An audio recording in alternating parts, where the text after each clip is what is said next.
Good morning. Welcome to BPSC Concept Wala newspaper analysis. Today we are going to analyze the Indian Express dated August 15, 2024.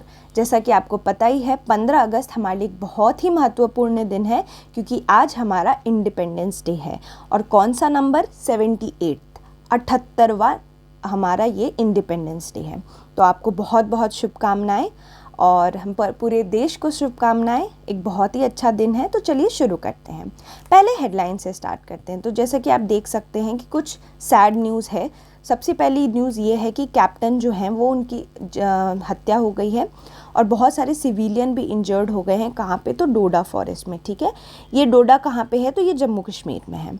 यहाँ पे क्या होता है, एक army captain को मार दिया जाता है और बहुत सिविलियन को इंजर्ड किया जाता है। आपको पता ही होगा कि कश्मीर जो है वो बॉयल पे है।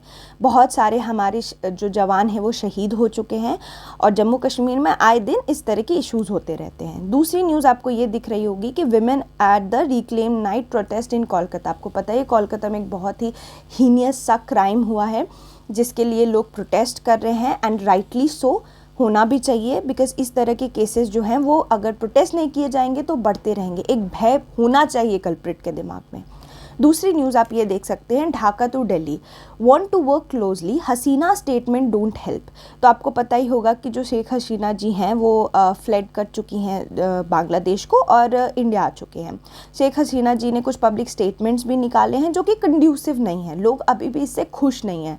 ढाका क्या चाहता है? ढाका चाहता है फ्री फेयर पार्टिसिपेटरी इलेक्शन। ये ढाका की नीड है। ढाका क्या है? बांग्लादेश का कैपिटल है।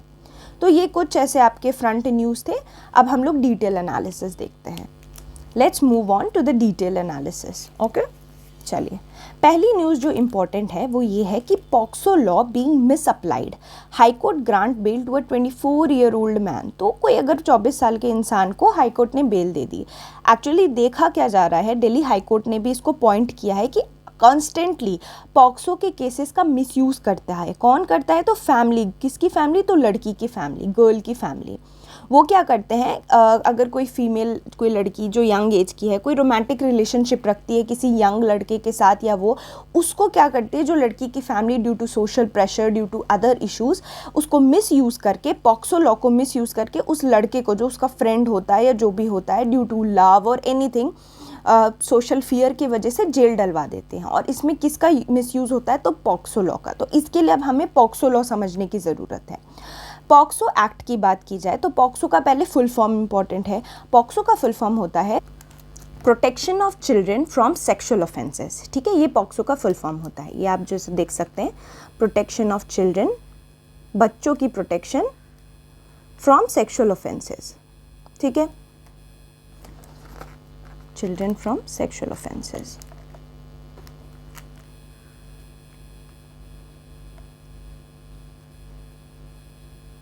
ओके, पहले तो आपके लिए इसकी फुल फॉर्म जानने की ज़रूरत थी। अब मैं इसको थोड़ा सा आपको जो है वो ब्रीफ में बता देती हूँ, because this law is important. पहली चीज़, पॉक्सो लॉ एक्ट जो है वो इनैक्ट हुआ था 2012 में।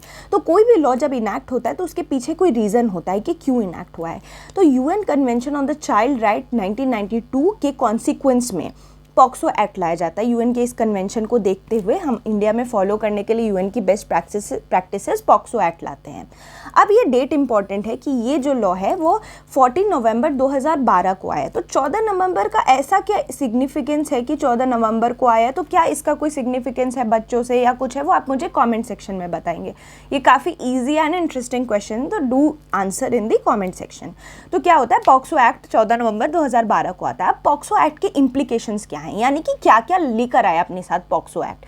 तो कुछ इंपॉर्टेंट चीज़ें हैं, ये आपके मेंस में भी बहुत हेल्प करेगा। प्री के लिए आपका इतना मैटर हेल्प करेगा और मेंस में ये वाला मैटर, तो मैं आप लोगों के लिए डिटेल में लेके आई हूँ। पहला इंप्लीकेशन ये है कि पॉक्सो लीगल प्रोटेक्शन प्रोवाइड करता है। किनको? तो बच्चों को लीगल प्रोटेक्शन प्रोवाइड करता है। कुछ केसेस होती हैं तो उसमें क्या होता है कि डिफाइन नहीं होता है। यहाँ पे डिफाइन किया गया है कि क्या चीज़ें हैं, किस तरह से बच्चों के ऊपर सेक्शुअल ऑफेंसेस होंगी, तो क्या पेनिट्रेटिव असॉल्ट है, क्या नॉन पेनिट्रेटिव असॉल्ट है, ये सारे टर्म्स यहाँ पे डिफाइन किए गए हैं। पेनिट्रेटिव असॉल्ट, ठीक है। तो इससे पता चलता है एक्चुअली है क्या। लीगल प्रोटेक्शन दी जाती है। दूसरा जो ये पॉक्सो एक्ट है, इसके अंदर जब भी कोई इन्वेस्टिगेशन चल रही है, क्योंकि बच्चे तो बहुत मासूम होते हैं ना, उनको तो पता ही नहीं अगर उन पर सेक्शुअल ऑफेंस हो गया तो it's a very horrifying experience.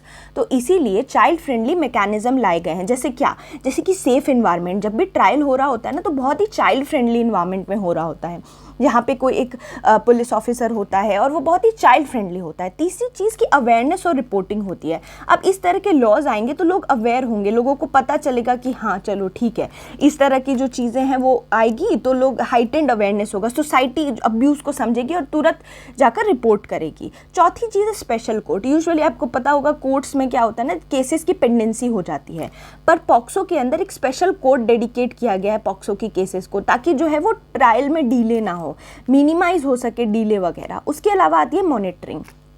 Monitoring की बात करें तो एक्ट मैंडेट करता है कि मॉनिटरिंग हो, किसके द्वारा, तो नेशनल और state commission of protection for child right.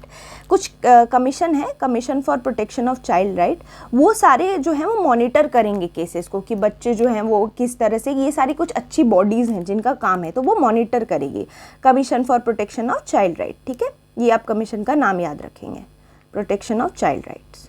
ठीक, उसके अलावा क्या है, सबसे इंपॉर्टेंट पॉइंट जो मुझे लगती है, जो मैंने ब्लू से हाईलाइट भी किया है, वो ये है कि ये जेंडर न्यूट्रल एक्ट है। जेंडर न्यूट्रल एक्ट का मतलब ये कि इसमें क्या होता है ना, जो बच्चा है वो it can be a boy और अ गर्ल, ठीक है, लड़का हो चाहे लड़की, सबको एज अ चाइल्ड डिफाइन किया गया है। ये चाइल्ड है, चाइल्ड के अंदर ऐसा नहीं कि सिर्फ लड़की child, it can be a boy child as well as a girl child. तो एक बहुत ही बड़ी चीज़ हो जाती है जेंडर न्यूट्रल एक्ट। उसके अलावा इसमें पेनल्टीज़ बहुत हार्श हैं, बहुत ही टफ पेनल्टी दी गई है, तभी तो डर बैठेगा इस तरह की चीज़ें अगर कोई इंसान करना चाहे तो यहाँ पे काफ़ी हार्श पेनल्टी होती है। जैसे 2019 में ही जो मिनिमम पेनल्टी पनिशमेंट थी ना, उसको इंक्रीज़ कर दिया गया है। ठीक है, 2019 में इंक्रीज़ करी गई है पेनल्टी, और ज़्यादा पनिशमेंट बढ़ाया गया है। उसके अलावा चाइल्ड पोर्नोग्राफी को यहाँ पे पकड़ा गया है कि चाइल्ड पोर्नोग्राफी की स्टोरेज हो या फिर ये सारे अब एक ऑफेंस हो चुका है। Child pornography is an offence, crime है। तो ये सारे कुछ इम्प्लीकेशंस है एक्ट के, लेकिन हर एक्ट में कुछ इशू भी तो होता है। तो इशू ये है कि ये अंडर स्टाफ्ड है, इतने स्टाफ नहीं है जो पॉक्सो के ऊपर देखें, चाहे वो कोर्ट हो चाहे लीगल प्रोटेक्शन, तो ज़्यादा स्टाफ देने की ज़रूरत है। उसके अलावा इंफ्रास्ट्रक्चर भी इनएडिक्वेट है थोड़ा, मतलब इतने अच्छे इंफ्रास्ट्रक्चर नहीं है। उसके अलावा क्या है कि फोकस जो है वो इन्वेस्टिगेशन के कंप्लीशन पे है, और कन्विक्शन रेट भी काफ़ी लो है। कन्विक्शन रेट का मतलब कम लोग पकड़ाते हैं, ठीक है, कन्विक्शन रेट जो है वो लो है। उसके अलावा आप देख ही सकते हैं कि मिसयूज़, जो इस आर्टिकल का पूरा जिस्ट है कि मिसयूज़ हो रहा है। ठीक है, ये एक्ट को मिसयूज़ कर रहे हैं पेरेंट्स। तो ये वाली कुछ चीज़ें हो गई पॉक्सो के। तो POCSO was important, that's why I explained it in a detail manner. चलिए दूसरे न्यूज़ पे जाते हैं। तो आपको ये जानकर बड़ी खुशी होगी, हमारे इंडिपेंडेंस डे पे बड़ी खुशी वाली न्यूज़ है कि इंडिया का जो डिफेंस एक्सपोर्ट है ना वो सर्ज कर गया है, यानी बढ़ गया है 78%। एक्सपोर्ट आपको पता ही होगा कि हम अपने डिफेंस प्रोडक्ट्स को दूसरे देश में भेज रहे हैं। 78% is a very huge number, और किसमें, Q1 फिजिकल ईयर 2025 के। तो आपको बता दें हमारा जो आर्म फोर्स है ना वो state of the art weaponry से प्रिपेयर है। यहाँ पे जो है वो कॉन्फ्लिक्ट दो ही कंट्रीज से, आपको पता हमारे दो main adversary is China and Pakistan, तो उनसे बचने के लिए हमने एक बहुत ही स्टेट ऑफ द आर्ट का मतलब होता है very advance, modern, good quality, ये सारे तरह के जो हैं वेपन्स को हम प्रिपेयर कर रहे हैं ताकि हम बच सकें। अब इतने अच्छे वेपन्स की कैपेबिलिटी के लिए बजट भी तो चाहिए, तो इसी वजह से इंटरिम बजट के दौरान मिनिस्ट्री ऑफ डिफेंस को इंडियन गवर्नमेंट ने 400 करोड़ रुपए एलोकेट किए थे, ठीक है, ताकि इनोवेशन हो सके। और इसी के दौरान एक स्कीम है जो कि आपके लिए एग्जाम के लिए इंपॉर्टेंट हो जाती है, that is iDEX Aditi scheme. ठीक है, आईडेक्स का फुल फॉर्म क्या है, इनोवेशन होती है। ठीक है, आईडेक्स स्कीम। अब ये आईडेक्स स्कीम से क्या होगा, एक तो इससे क्या होगी, इनोवेशन तो बढ़ेगी, काम ही है इसका। दूसरा, मिनिस्ट्री ऑफ डिफेंस जो है ना वो इंगेज करेगी किससे, MSME से, माइक्रो स्मॉल मीडियम एंटरप्राइजेस से और स्टार्टअप से। इससे क्या फोस्टर होगा, क्या बढ़ेगा, अगर आप स्टार्टअप्स वगैरह को लाते हैं, अपने साथ इनोवेशन लाते हैं, नई टेक्नोलॉजी लाते हैं, ठीक है, तो उनके साथ इंगेज करेगी मिनिस्ट्री ऑफ डिफेंस, और आत्मनिर्भरता बढ़ेगी। जब हम एक्सपोर्ट करेंगे तो हमें दूसरे कंट्रीज पे कम डिपेंडेंट होना पड़ेगा, सिंपल सी बात है। है, तो ये वाली चीज़ आपको देख सकते हैं। उसके अलावा आपको बता सकती हूँ मैं ये कि इंडिया ने 2014 में टारगेट सेट किया था 250 बिलियन का स्पेंड करने का over 10 years on arm force modernisation. आपको पता है आर्म फोर्स में अगर मॉडर्नाइजेशन नहीं आई ना, हम लोग दूसरे बड़े बड़े कंट्रीज जो वेस्ट के हैं उसके पार नहीं आए ना, तो हम ग्रो नहीं कर पाएंगे। तो इसके लिए कैपिटल और रेवेन्यू प्रोक्योरमेंट दोनों बढ़ाई गई, ठीक है। 2014 में ही ये चीज़ की गई थी और 2024 हो चुका है। तो इसमें अराउंड नियरली 25 बिलियन जो है वो एनुअली यूज़ हुआ both capital and revenue procurement में, दोनों में, ठीक है। इसके दौरान क्या हुआ, हमारी कंट्री में जो हमारे आर्मी मेंबर्स हैं उनको मॉडर्न वेपन्स दी गई। तो इस वजह से इसका जो रिजल्ट आया कि हमारा डिफेंस एक्सपोर्ट बढ़ गया है। तो आप लोग मुझे प्लीज़ कॉमेंट सेक्शन में बताएं कि इंडिया जो है किन कंट्रीज़ में एक्सपोर्ट करता है अपना डिफेंस वेपन। आप टॉप 3 कंट्री के नाम बता दो बस मेरे को, ठीक है।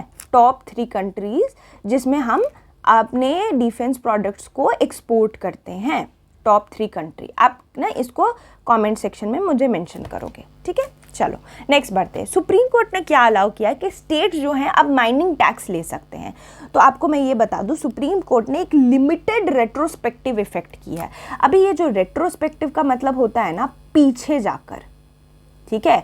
यूजुअली जो भी लॉज या चीज़ें अप्लाई होती है ना वो प्रोस्पेक्टिव होती हैं कि अब से होगा, आज अगर लॉ डिसाइड हुआ है तो आज से होगा। बट कुछ केसेस में जिसमें टैक्सेस वगैरह होते हैं उसमें रेट्रोस्पेक्टिव भी लॉ जो है रेट्रोस्पेक्टिव भी एक्ट करती है, यानी कि अब पीछे जाकर भी ये चीज़ हो सकती है, उस डेट से पीछे जाकर। तो क्या किया है सुप्रीम कोर्ट ने, पावर दे दी है, किसको, स्टेट्स को पावर दे दी है कि वो क्या कर सकते हैं, टैक्स ले सकते हैं मिनरल राइट पे और मिनरल वाली लैंड, जिस लैंड पे मिनरल आती है, और वो टैक्स को कलेक्ट कर सकते हैं अप्रैल 1, 2005 से, ठीक है। और ये जो है वो बिना किसी इंटरेस्ट, लेकिन इसमें एक कैच है, ऐसे तो गवर्नमेंट अलाउ नहीं करेगी। एक तो लिमिटेड है, रेट्रोस्पेक्टिव है, तो कुछ तो होगा, तो इसमें किसी तरह का इंटरेस्ट नहीं ले सकती कि 2005 से अभी कितना इंटरेस्ट बढ़ गया होगा, है ना। कोई इंटरेस्ट या पेनल्टी नहीं ले सकती, ठीक है, विदाउट WO लिख रही हूँ, एनी इंटरेस्ट और पेनल्टी। तो इससे एक क्वेश्चन बैक करता है कि जो ये टैक्स कलेक्शन होती है मिनरल का, वो कौन करता है, क्या ये स्टेट लिस्ट के अंदर है या ये यूनियन लिस्ट के अंदर है, यानी कि या स्टेट करती है, यूनियन करती है, या ये कॉन्करेंट लिस्ट के अंदर है, ठीक है। ये प्लीज़ आप लोग मुझे कमेंट सेक्शन में, ये क्योंकि आपके लिए बहुत इंपॉर्टेंट हो जाता है ये क्वेश्चन, ये क्योंकि मिनरल पे ना मेजर मिनरल, माइनर मिनरल, अगर आप लोग अच्छे से क्वेश्चन को फॉलो कर रहे होंगे तो आपको ये बात पता होगी कि मेजर मिनरल और माइनर मिनरल पे क्वेश्चंस आते हैं। ये बहुत ही फेमस क्वेश्चन है, बहुत ही फेवरेट क्वेश्चन है एग्जामिनर का। तो आप लोग इसको सर्च करके रखेंगे कि जो टैक्स लिया जाता है माइंस पे, मिनरल पे, माइनिंग वगैरह, ये किस लिस्ट में आती है। पहले तो ये बताएंगे state list, union list, concurrent list, फिर कौन ये लेता है टैक्सेस, मेजर मिनरल की कौन लेता है, माइनर मिनरल की कौन लेता है, तो ये आप लोग बताएंगे, इंपॉर्टेंट है। ओके, चलिए नेक्स्ट न्यूज़ पे चलते हैं। तो अब देखिए नेक्स्ट न्यूज़ ये है कि आपको हिंडनबर्ग रिपोर्ट के बारे में भी पहले क्लासेस में बताया गया था। हिंडनबर्ग रिपोर्ट ने एक रिपोर्ट निकाली जिसमें उन्होंने क्या बोला कि मॉरिशस में मॉरिशस बेस्ड बहुत सारी सेल एंटिटीज़ हैं और इस वजह से मॉरिशस एक टैक्स हेवन है।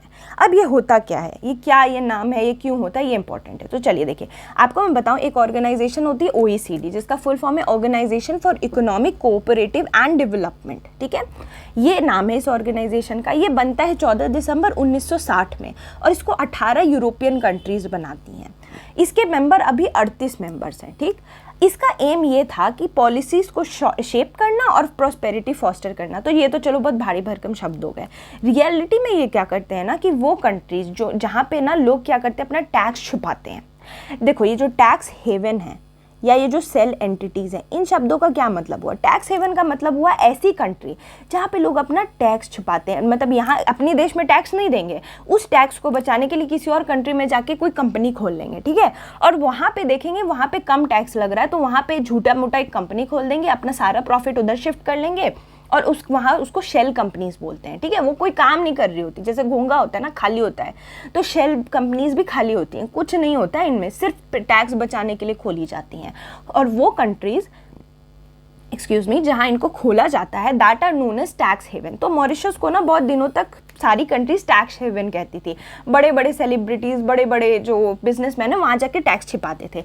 लेकिन और ऊपर से हिंडनबर्ग रिसर्च ने भी कह दिया, तो मॉरिशस की जो गवर्नमेंट है ना, फाइनेंशियल सर्विसेज कमीशन, उसने बोला कि बिल्कुल नहीं बोलना है टैक्स हेवन, ऐसी कंट्री नहीं है। उन्होंने बोला कि जो हमारा मॉरिशस है वो स्ट्रिक्टली कंप्लाई करता है OECD से। OECD ना एक ब्लैक लिस्ट जैसा मेंटेन करता है, जिसमें वो लिस्ट करता है उन कंट्रीज़ को जहाँ जो टैक्स हेवन है। लेकिन मॉरिशस अकॉर्डिंग टू OECD कोई भी ऐसी हार्मफुल फीचर्स में इन्वॉल्व नहीं है, इसलिए Mauritius is well regulated, transparent and compliant.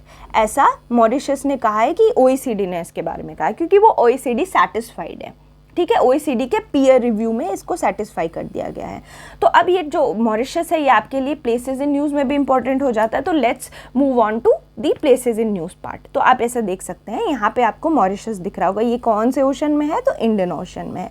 बहुत ही सुंदर है। हम लोगों से आप देख सकते हैं अफ्रीका इधर है ना, अफ्रीका के बगल में मैडागास्कर है और मैडागास्कर के पास में है ये मॉरिशस। आपको दिख रहा होगा अफ्रीका। तो ये कंट्री कौन से इसमें हो जाएगी, कौन से कॉन्टिनेंट? अफ्रीकन कॉन्टिनेंट में है कि नहीं? अफ्रीकन कॉन्टिनेंट में आ जाती है। तो ये एक अफ्रीकन जो है कॉन्टिनेंट की कंट्री है। बहुत ही खूबसूरत है, समुद्र के बीच में है, आइलैंड है, बहुत ही प्यारी है। आप इसको इस मैप में अच्छे से देख सकते हैं। यहाँ देखें मॉरिशस और ये पूरा डिटेल्ड मैप। नेक्स्ट न्यूज़ पे चलते हैं। तो गवर्नमेंट ने ना एक ब्रॉडकास्ट बिल आई थी, उसको शेल्फ कर दिया है, यानी कि वापस डब्बे में डाल दिया है। ऐसा क्यों किया है? तो देखिए, मिनिस्ट्री ऑफ इंफॉर्मेशन और ब्रॉडकास्टिंग जो है, उन्होंने एक ड्राफ्ट बिल लेकर के आए थे। ब्रॉडकास्ट बिल लेके आए थे। ड्राफ्ट क्या होता है? जब तक लॉ नहीं बनती उस बिल को ड्राफ्ट बोलते हैं। चेक होता है, सब कुछ होता है, तब जाके लॉ बनती है। इस बिल को विड्रॉ कर लिया गया। तो आखिर रीज़न क्या था इसको विड्रॉ करने का? तो रीज़न ये था कि गवर्नमेंट ने इसको इसलिए विड्रॉ कर दिया क्योंकि मेजर डिफरेंस आ गई थी मिनिस्ट्री ऑफ ब्रॉडकास्टिंग और गवर्नमेंट के बीच में। क्या बोल रही थी मिनिस्ट्री ऑफ ब्रॉडकास्टिंग? कि ये बिल जो है ना वो non news online content creator पे भी होना चाहिए। देखो, एक तो होते हैं न्यूज़ चैनल्स, इतने सारे आपको पता ही है नाम। एक होते हैं नॉन न्यूज़ चैनल, जो कि ऑनलाइन मीडिया, जो ऑनलाइन कंटेंट क्रिएटर होते हैं, जो खुद में स्टार्ट हो जाते हैं बोलना। वो इंडिविजुअल होते हैं और वो किसी गवर्नमेंट के खिलाफ बोलने लगते हैं। मैं नाम नहीं लूँगी, बट आप सबको पता है, हम बहुत सारे ऐसे कंटेंट क्रिएटर हैं और बहुत ही फेमस है। तो इन लोगों का ना बहुत इन्फ्लुएंस होता है। जैसे 2024 की लोकसभा में ऐसे कुछ 2-3 फेमस यूट्यूबर्स थे जिनका ना बहुत ही अच्छा रोल था और बहुत ही बुरा भी रोल था इलेक्शन को स्वे करने के लिए।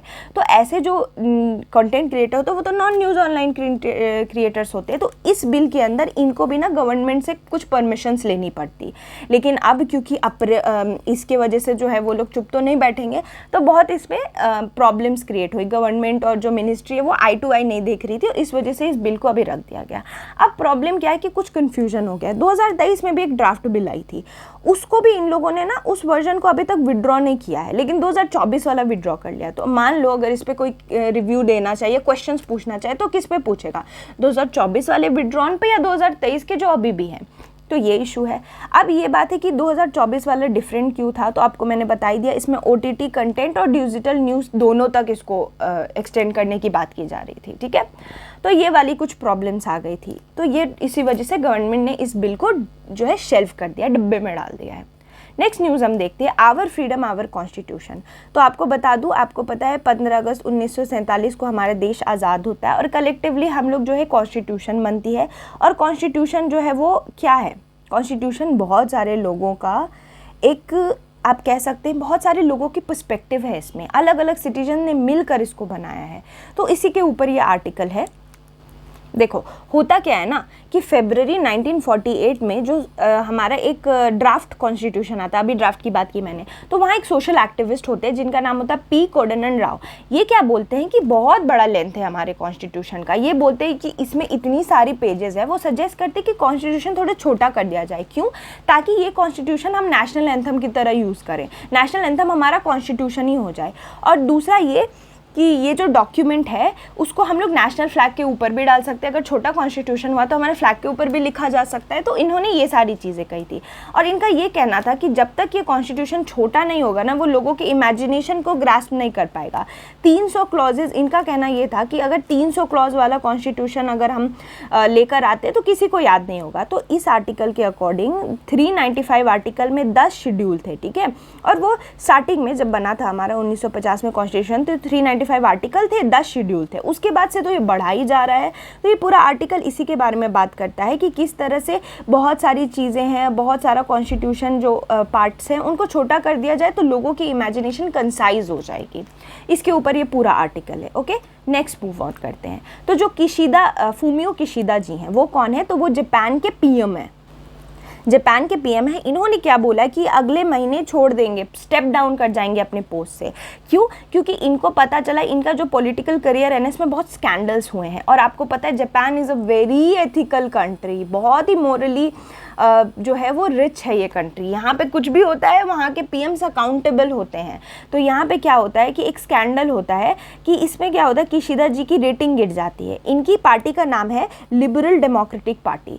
इनकी पार्टी का ना एक कॉन्ट्रोवर्शियल चर्च है जापान में जिसका नाम है यूनिफिकेशन चर्च। इस चर्च को ना एक कल्ट की तरह देखा जाता है। यहाँ पे बड़े बड़े पॉलिटिकल लोग आते हैं और सोशल और पॉलिटिकली ये चर्च इन्फ्लुएंस करता है, कल्ट की तरह काम करता है। तो इस वजह से यहाँ पे इनके पार्टी के टाइज थे। अब इनके पार्टीज के टाइज थे और ऐसा कंट्रोवर्शियल जगह से टाई था तो बहुत इनकी बदनामी हुई। तो इन्होंने बोला कि लोगों का ट्रस्ट खत्म हो गया मेरे हिसाब से और इनकी रेटिंग भी गिर गई। तो अब इन्होंने खुद को अकाउंटेबिलिटी लेते हुए कहा है मैं ही छोड़ दूंगा इस पोस्ट को। तो आप देख सकते हैं किस तरह से जापान रन करता है और किस तरह से यहाँ के जो हैं वो पॉलिटिकल ऑफिसर्स काम करते हैं। तो अब प्लेसेस इन न्यूज़ में भी आ जाएगा आपका जापान। तो आप देख लीजिए जापान किधर है। जापान हमारा यहाँ पैसिफिक ओशन के पास है, इधर सी ऑफ जापान है, यहाँ पे अलग अलग है। ये आप देख सकते हैं कितनी सुंदर सी कंट्री है लेकिन बहुत ही वॉलेटाइल है। किस तरह से यहाँ पे अगर हम वर्ल्ड मैप में भी देखें तो ये रहा जापान आपका, ठीक है। यहाँ पे रशिया है, चाइना है ये और इधर है जापान। तो ये पूरा हमारा जापान है मैप में। तो जापान इंपॉर्टेंट हो जाता है। जापान के बगल में रशिया है, नॉर्थ कोरिया, साउथ कोरिया है, ऊपर से पैसिफिक ओशन के पास है, बहुत ही टेक्टोनिकली एक्टिव है ये। तो आप ये भी मुझे बताएंगे कमेंट सेक्शन में क्यों टेक्टोनिकली एक्टिव है। यहाँ पे टेक्टोनिकली एक्टिव का मतलब यहाँ पे इतने अर्थक्वेक्स क्यों आते हैं, इतनी सुनामीज क्यों आती हैं, तो वो आप मुझे कमेंट सेक्शन में बताएं because this is also very important. Next है question of the day. 2 question है, पहले दोनों आप अपनी स्क्रीन पे देख सकते हैं कि इसमें से कौन सा प्राइमरी ऑब्जेक्टिव नहीं है ओईसीडी का। ये 4 ऑप्शन है, आप मुझे बताएंगे कौन सा नहीं है। Do look after this word. Okay, लोग भूल जाते हैं और गलत आंसर कर देते हैं। उसके अलावा आप बताएंगे चीफ ऑफ डिफेंस स्टाफ कौन है, क्योंकि अभी डिफेंस के बहुत न्यूज़ देखे हमने, तो ये हम करंट से देख लेते हैं कि अभी current chief of defence staff CDS कौन है इंडिया के। ये दोनों क्वेश्चन 1 और 2 करके आप कॉमेंट सेक्शन में बताएंगे। लास्ट न्यूज़ हमारी ये है कि जो थाईलैंड के पीएम है थावेसेन, उनको एथिकल ब्रीच की वजह से वहाँ की जो सुप्रीम मतलब वहाँ की जो कोर्ट है, वहाँ की जो जुडिशरी है, उसने डिसमिस कर दिया। एक कॉन्स्टिट्यूशनल कोर्ट होते हैं थाईलैंड में, उन्होंने डिसमिस कर दिया। क्यों? क्योंकि इन्होंने ना एक मिनिस्टर को अपॉइंट कर दिया था जो जेल में था। अब इस तरह से जेल टाइम सर्व किया हुआ किसी मिनिस्टर को लाने के वजह से लोगों ने कहा कि ये बहुत ही वायलेंस, बहुत ही बड़ा एथिकल वायलेशन है और इस वजह से इनको निकाल दिया गया। और आपको बता दूं कि थाईलैंड जो है ना, वहाँ पे कोर्ट और कू बहुत ही नॉर्मल चीज़ है, होती रहती है। इस वजह से गवर्नमेंट में ना बहुत अनस्टेबिलिटी है। और वहाँ की जो कोर्ट है ना, जो कॉन्स्टिट्यूशनल कोर्ट है, this is a very powerful court, बहुत ही पावरफुल कोर्ट है। तो इस वजह से वहाँ पे अब ये जा चुके हैं 4। और ये सबसे इंपॉर्टेंट न्यूज़ है कि 16 साल में चौथे पीएम है जिनको रिमूव कर दिया इस कोर्ट ने। तो ऑफकोर्स ये कोर्ट बहुत ही ज़्यादा इंपॉर्टेंट रोल प्ले करती होगी, दैट इज़ वेरी इंपॉर्टेंट। अब क्योंकि थाईलैंड के बारे में बात हुई तो हम थाईलैंड को भी देख लेते हैं। तो दिस इज़ योर थाईलैंड। बगल में आप देख सकते हैं म्यांमार है, लाओस है, कैम्बोडिया है और नीचे इधर मलेशिया दिख रहा होगा। ये पूरा थाईलैंड है। Thailand is a pretty country, बहुत सुंदर कंट्री है। और आप देख सकते हैं कि हमारे एशिया में है। ये रहा, देखिए थाईलैंड है, इंडिया से थोड़ा पास ही है, दूर नहीं है। चाइना इधर है और थाईलैंड ये एक अच्छी कंट्री है। तो आपके लिए ये टोटल न्यूज़ हो जाता है। तो ये सारी न्यूज़ थी आपकी और ये 15 अगस्त रिलेटेड न्यूज़ थी। तो keep studying, do answer all the questions जो आपसे पूछे गए हैं and we'll meet in the next session. Thank you.